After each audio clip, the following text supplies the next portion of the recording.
لبيك اللهم لبيك لبيك اللهم لبيك لبيك اللهم لبيك لبيك لبيك اللهم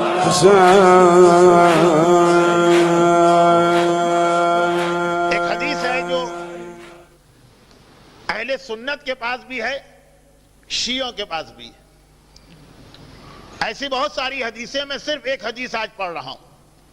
پوچھا گیا تھا اللہ کے رسول آخری زمانے میں مسلمانوں کی حالت کیا ہوگی؟ اور یہی حدیث صادق آل محمد امام جعفر صادق علیہ افضل الصلاۃ والسلام سے بھی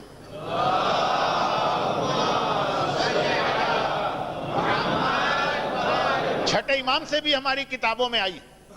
تو امام فرماتے ہمارے شیعہ دھرم مضبوط ہے، ہمارے بیٹے کا انتظار کر رہے ہیں، لیکن تیاری نہیں کی گئی۔ کیا مطلب مولا؟ کہا سنو، آخری زمانہ وہ ہوگا کہ جب ہمارے شیعہ، اور رسول اللہ نے کہا کہ میری امت 8 کام کرے گی۔ اچھا، ویسی بہت ساری حدیثیں، ایک میں 15 باتیں ہیں، وہ بعد میں آئے گی۔ ایک میں تقریباً 100 باتیں ہیں، اگر وقت ملا تو وہ آخری مجلسوں میں آئے گا۔ ابھی تو پہلی مجلس اس ٹاپک پر 8 باتیں۔ پہلی 4 باتوں کا تعلق فقہ میں، شریعت کے مسائل میں مومنین کرام کا انٹرفیئر۔ دیکھیے، شریعت کے مسائل میں صرف مرجع کو اختیار ہے یا مجتہد کو حق ہے فتویٰ دینے کا۔ ہماری قوم کا ہر بچہ، بڑا، مرد، عورت، جاہل، عالم، ہر آدمی جیسا دل چاہتا ہے شریعت کا مسئلہ بتانے لگتا ہے۔ 8 باتوں میں سے 4 کا تعلق تو ہماری اسی خرابی سے، اور 4 باتیں عام ہیں۔ فرماتے ہیں کہ آخری زمانے میں ہمارے شیعوں کی حالت ہوگی کہ 4 گناہ بہت زیادہ کریں گے۔ اچھا، اب یہ جو 4 گناہ ہیں، یہ تو ہر دور کا شیعہ کرتا رہا۔ کون سے 4 گناہ؟ شراب بہت پیئیں گے، گانے بہت سنیں گے، رشوت بہت دیں گے اور لیں گے، سود بہت زیادہ کھائیں گے، بیاج، رشوت، گانا، شراب۔ لیکن پوری تاریخ دیکھ ڈالیے، شراب اور گانا اور سود تو بہرحال رہا۔ کہا آخری زمانے کا جو مومن ہوگا وہ ذرا ہوشیار ہوگا، چالاک ہوگا، وہ ڈش اینٹینا کے زمانے کا ہوگا، وہ انٹرنیٹ کے زمانے کا ہوگا۔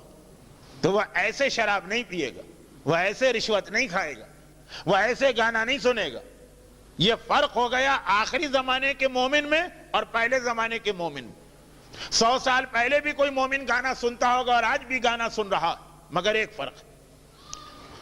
کہا کہ آخری زمانے کا مومن شراب پیے گا، لیکن پہلے شراب کو کہیں نہ کہیں سے حلال ثابت کرے گا۔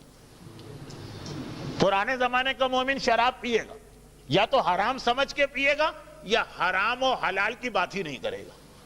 آخری زمانے میں ایسا نہیں ہے۔ چالاک مومن ہے، ہوشیار مومن ہے، وہ ادھر سے ادھر سے کوئی دلیل لائے گا اور کہے گا شراب حلال ہے۔ میں نے ابھی حال ہی میں کسی مجلس میں پڑھا تھا، اور یہ بالکل صحیح بات کہ کتنے سارے مسلمان آج یہ بحث کرتے ہیں کہ دکھاؤ قرآن میں کہاں لکھا ہے کہ شراب حرام۔ ہاں، یہ ہے کہ شراب اچھی چیز نہیں، تو بہت ساری چیزیں اچھی نہیں ہیں، لیکن حرام کہاں لکھا؟ آج سے 40 سال پہلے، آج سے 30 سال پہلے لوگ ایک بات کہتے تھے خالی، مولانا یہ دکھائیے قرآن میں یہ کہاں لکھا ہے کہ داڑھی رکھنا ضروری ہے۔ داڑھی کی بات کرتے تھے، وہ بھی اتنی عقیدت کے ساتھ کہ جیسے باقی تو پورے قرآن پہ عمل کر رہے ہیں۔ بس یہی ایک چیز رہ گئی ہے، یہ بھی کوئی اگر ان کو دکھا دے تو فوراً رکھ لیں گے۔ لیکن چلے وہاں تو بات سمجھ میں آتی ہے، لیکن وہ داڑھی والی بات آج شراب تک پہنچ گئی۔ کہاں لکھا ہے شراب کے اندر؟ کہاں لکھا ہے قرآن کے اندر کہ شراب حرام ہے؟ تو معصوم کہتے ہیں کہ آخری زمانے میں ہمارا کلمہ پڑھنے والے شراب پیئیں گے لیکن پہلے اسے حلال کریں گے. کوئی کہے گا یہ شراب نہیں ہے دوا ہے, کوئی کہے گا یہ شراب نہیں ہے اس سے تو طاقت آتی ہے, انرجی ملتی ہے, زور پیدا ہوتا ہے, بیماری کے خلاف شریر کو یہ طاقت دیتی. بہرحال ادھر ادھر کی بحث کر کے گانے سنیں گے لیکن کہیں گے کہ یہ وہ گانا نہیں ہے جو اسلام نے حرام کیا ہے, یہ تو ایک تفریح ہے, انٹرٹینمنٹ ہے, یہ تو مزے کی چیز ہے. اللہ کبھی مزے کی چیز کو تو حرام نہیں کرے گا. بیاج, سود, انٹرسٹ بہت زیادہ ہمارے شیعوں کے اندر ہو جائے گا, لیکن سود کے نام پہ نہیں. پہلے وہ ثابت کریں گے کہ سود حرام نہیں, کہیں گے یہ وہ سود ہی نہیں ہے, وہ بیاج نہیں ہے جو رسول اللہ کے زمانے میں ہوتا تھا. اس وقت تو مجبور کیا جاتا تھا اور اس طرح سے فائدہ اٹھاتے تھے. آج تو خوشی سے لوگ سود دیتے ہیں, خوشی سے لوگ سود لیتے ہیں. یہ سود نہیں ہے, یہ نفع ہے, یہ پروفٹ ہے. مجھے بھی ایسے لوگ ملتے ہیں, مولانا میرا ایک مکان ہے, میں بھاڑے پہ دینا چاہتا ہوں, جائز ہے؟ میں نے کہا بالکل جائز ہے. تو مولانا ہمارے پاس وہی مکان کے برابر پیسے ہیں, $1000, ہم اسے بھاڑے پہ دینا چاہتے ہیں, یہ بھی جائز ہونا چاہیے. بہت قسم کی باتیں. اب یہ تو نہیں کہہ سکتے کہ سود اس قرآن میں نہیں ہے. قرآن میں کہتے ہیں نہیں, وہ قرآن والا سود کچھ اور تھا, یہ والا سود کچھ اور ہے.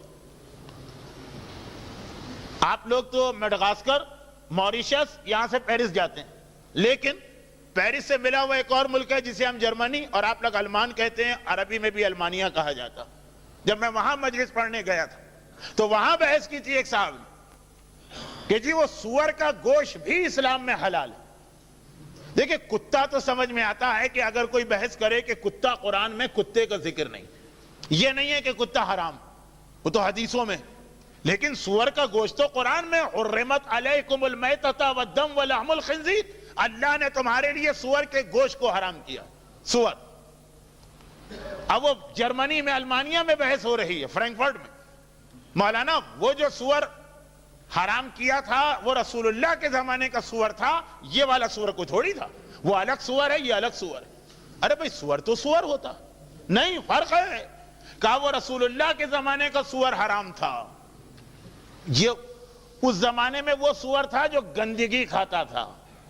انہوں نے کہا چلے میرے ساتھ, میں آپ کو المان کے فارم دکھاتا ہوں, یہاں سور کو جو برگر بنائے جاتے ہیں نا میکڈونلڈ کے اندر کا, اس سور کو اتنی صفائی کے ساتھ یہ لوگ پالتے ہیں, اتنا اچھا کھانا دیتے ہیں کہ ہمارے بچوں کو کبھی اتنا اچھا کھانا نہیں ملتا جتنا سور کے بچے کو ملتا. تو یہ وہ سور نہیں ہے, وہ گندگی والا سور حرام ہے, یہ والا سور تو حلال ہے. قرآن میں تو اس کا ذکر ہی نہیں.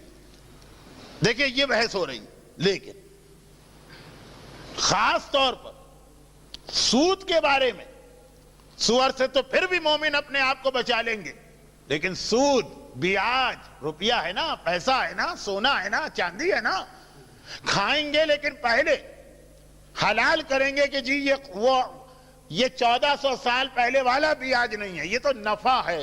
جیسے مکان کو ہم بھاڑے پہ دے سکتے ہیں تو پیسے کو بھی بھاڑے پہ دے سکتے ہیں. اور رشوت, برائبری, کہا کہ اسے ہدیے کے نام پر اور تحفے کے نام پہ حلال کریں گے ہمارے شیعہ. تو دیکھیے حدیث کو میں جلدی ملا کے پڑھ دوں. امام فرماتے ہیں کہ ہماری امت آخری زمانے میں بہت زیادہ شراب پیے گی, لیکن پہلے شراب کو حلال کرے گی دوا کے نام پر, اور بہت زیادہ یہ لوگ گانا سنیں گے لیکن اسے حلال کریں گے تفریح اور انٹرٹینمنٹ کے نام پر, اور سود یا بیاج کا بزنس کریں گے لیکن اسے حلال کریں گے بھاڑے یا نفع کے نام پر. رشوت ہر کام میں لیں گے یا دیں گے اور اسے حلال کریں گے کہ یہ تو ہدیہ ہے, یہ تو تحفہ ہے, یہ تو گفٹ ہے. اور اس کے بعد وہ 2 جملے آتے ہیں جن میں سے ایک میں نے پرسوں رات کی ایک مجلس میں پڑھا تھا, وَدَنَانِيرُهُمْ یا وَأَمْوَالُهُمْ إِلَاؤُهُمْ وَنِسَاؤُهُمْ قِبْلَتُهُمْ. 8 باتیں ہیں جن میں سے 4 وہ ہو گئی, 2 یہ ہیں. اور آخری زمانے میں مومن بھی, ہمارا شیعہ بھی, اس کا مال, اس کے ڈالر اور اس کے پاؤنڈ اور یورو, یہ اس کا خدا بن جائے گا. وہ جو اصلی خدا ہے وہ کسی کو یاد نہیں آئے گا. ہاں کوئی مصیبت پڑی وہ الگ بات ہے، لیکن جو اس کا پیسہ ہے نا، یہ جو پیسہ، یہ جو مال، یہ جو دولت، یہ اس کا خدا بنے گا. جیسے ایک مومن ہر کام کرتا ہے اللہ کو خوش کرنے کے لیے. آخری زمانے میں اللہ کو کوئی خوش نہیں کرے گا. اللہ خوش ہوتا ہے تو خوش ہو جائے، ناراض ہوتا ہے تو ناراض ہو جائے. پیسے کو خوش کرنے کے لیے ہر کام کیا جائے. اگر پیسہ کمانے کے لیے باپ سے رشتہ توڑنا ضروری ہو جائے تو پیسے کی وجہ سے باپ کو بھلا دیں گے. اور پیسہ کمانے کے لیے دشمن اہل بیت سے دوستی کرنا پڑے تو پیسہ کمانے کے لیے اہل بیت کے دشمن سے ہاتھ ملا لیں گے. دیکھیے اب کوئی بھی حدیث ہو وہ سب کے بارے میں تو نہیں ہوتی ہے نا، 100 کے 100 تو ایسے نہیں، لیکن کافی لوگ ایسے ہو جائیں گے کہ ان کا خدا، ان کا الہ، ان کا اللہ، ان کا پیسہ ہوگا. پیسہ جو ہے اس کو خوش کرنا. لوگ خمس نہیں دیتے، لوگ زکوٰۃ نہیں دیتے، لوگ چیریٹی نہیں کرتے، اور اگر دیتے بھی ہیں تو غلط طریقے سے دیتے ہیں. کیوں؟ اس لیے کہ پیسہ کہیں ہاتھ سے نہ نکل جائے، اس کو اپنے ہاتھ میں بچا کے رکھنا. چاہے اہل بیت ناراض ہوتے ہیں، بھلے ناراض ہو جائیں. اگرچہ خمس میں 2 باتیں یاد رکھیے گا. ایک تو دینا ہے اور پھر صحیح طریقے سے دینا ہے اور صحیح آدمی کو دینا. اس کی تفصیل میں فی الحال نہیں جا رہا، لیکن ضرورت پڑی تو آگے کی کسی مجلس میں اس کی تفصیل بھی آئے گی. لیکن خمس کے حوالے سے زمانے کے امام کا ایک بہت ہی اہم پیغام ہے اپنے شیعوں کے نام. وہ میں بعد میں بتاؤں گا، ہو سکا تو اسی حدیث کے بعد، ورنہ کل پرسوں کی مجلس میں. ابھی تو حدیث پوری ہو جائے.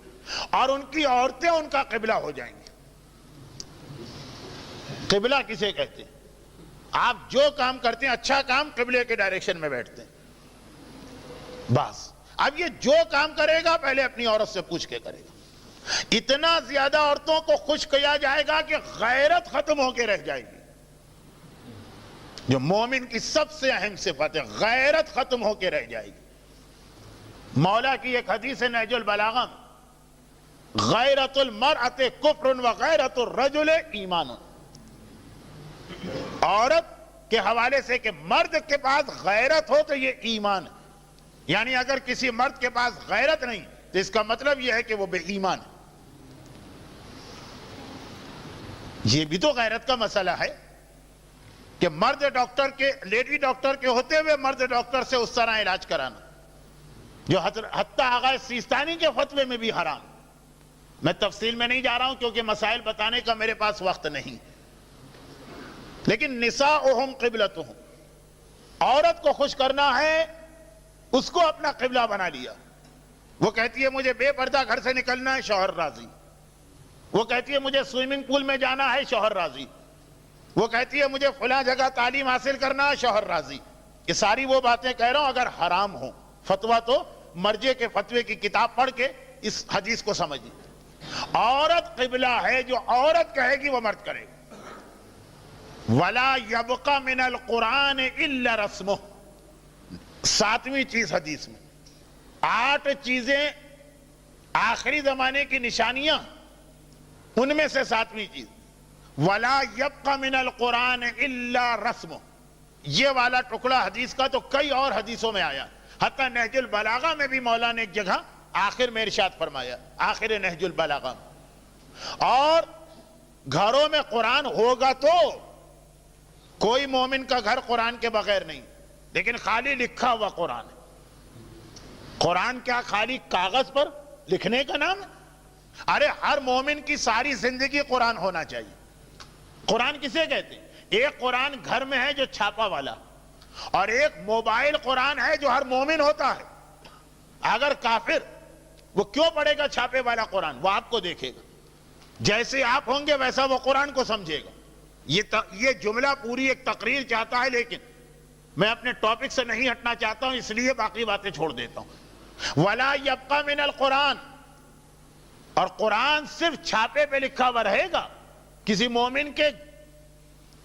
مومن کی زندگی میں قرآن نظر نہیں آئے گا. اور رمضان قرآن کا مہینہ، یا علی یا عظیم یا غفور یا رحیم، اسی دعا کے اندر آپ کو پورے 30 دن یاد دلایا گیا. بلکہ 30 نہیں، 30 تو دعا افتتاح. یہ تو 150 دفعہ روزانہ 5 نمازوں کے بعد یہ دعا پڑھنا کہ هذا الشهر الذي عظمته وكرمته وشرفته الذي فرض فيه صيامه لیکن وانزلت فيه القرآن هدى للناس وبينات من الهدى والفرقان. روزانہ 5 مرتبہ آپ کو یاد آتا ہے رمضان میں کہ قرآن اس مہینے میں نازل ہوا. شب قدر کے اعمال میں آپ سر پہ قرآن رکھتے ہیں، لیکن وہ وہی چھاپے والا قرآن. یہ تو امام نے بھی کہا اور نبی نے بھی کہ آخری زمانے میں قرآن ہوگا لیکن وہی کاغذ والا قرآن. وَلَا يَبْقَ مِنَ الْإِسْلَامِ إِلَّا اسْمُهُ. اور اسلام بالکل ختم ہو جائے گا، صرف نام ہوگا اسلام کا. ہم نے کسی سے پوچھا آپ کون ہے؟ کہا مسلمان. آپ کون ہے؟ کہا مسلمان. بھئی مسلمانوں والی کیا چیز آپ میں پائی جاتی؟ وَلَا يَبْقَ مِنَ الْإِسْلَامِ. اور اسلام سوائے نام کے اور کچھ نہ رہے گا. جب صرف نام کا اسلام. اچھا اصل اسلام کسے کہتے ہیں؟ یہ انشاءاللہ ایک مجلس میں اس لیے بتانا کہ اس کے بغیر یہ حدیث سمجھ میں نہیں آئی. لیکن ابھی تو اتنا سمجھ لیجئے کہ ایک ہوتا ہے سونا، ایک ہوتا ہے خالص اور اصلی سونا، ایک ہوتا ہے کھوٹا سونا. دیکھنے میں دونوں ایک جیسے لگتے ہیں، اس لیے کبھی کبھی لوگ دھوکہ کھا جاتے ہیں، فراڈ میں آ جاتے ہیں، کھوٹا سونا خرید لیتے ہیں، دیکھنے میں تو وہ بھی سونا لگتا. وَلَا يَبْقَ مِنَ الْإِسْلَامِ إِلَّا اسْمُهُ. ایسا تو نہیں ہے کہ کھوٹا اسلام ہمارے پاس ہو. تو اب سنیے پوری حدیث. فرماتے ہیں آخری زمانے میں ہمارے شیعہ شراب پیئیں گے دوا کے نام پہ حلال کر کے، گانا سنیں گے تفریح اور انٹرٹینمنٹ کے نام پہ حلال کر کے، بیاج کھائیں گے نفع اور بھاڑے کے نام پر، رشوت لیں گے اور دیں گے ہدیہ تحفہ اور گفٹ کے نام پر. ان کا پیسہ، ان کے ڈالر ان کا خدا بن جائے گا، ان کی عورتیں ان کا قبلہ بن جائیں گی. ان کے پاس قرآن خالی چھاپے پہ لکھا ہوا ہوگا، ان کی زندگی میں قرآن نہیں ہوگا. اور وَلَا يَبْقَ مِنَ الْإِسْلَامِ إِلَّا اسْمُهُ. اور اسلام صرف نام کا ہوگا، اصلی اسلام کہیں نہیں ملے گا. یہ 8 باتیں جب ہو جائیں تو وہ آخری زمانہ بھی ہے. میری مجلس کا پہلا حصہ ہم کیسے کہہ سکتے ہیں کہ یہ آخری زمانہ؟ کچھ حدیثوں کی مدد سے، جن میں سے ایک حدیث یہ، اور یہی حدیث بتا رہی ہے کہ آخری زمانے میں ہماری کیا خرابی ہوگی جس کی وجہ سے ہم میں سے بہت سارے، سب نہیں بہت سارے امام کے لیے دعا کرتے رہیں گے، اور جب امام آئے گا تو ہم ہی امام کے خلاف ہو جائیں گے. کیونکہ امام آ کے شراب کو بھی حرام کرے گا، ہم تو عادی ہیں، گانے کو بھی حرام کرے گا، اس کے بغیر تو ہماری افطاری ہضم نہیں ہوتی، بیاج کو بھی حرام کرے گا اور رشوت کو بھی حرام کرے گا.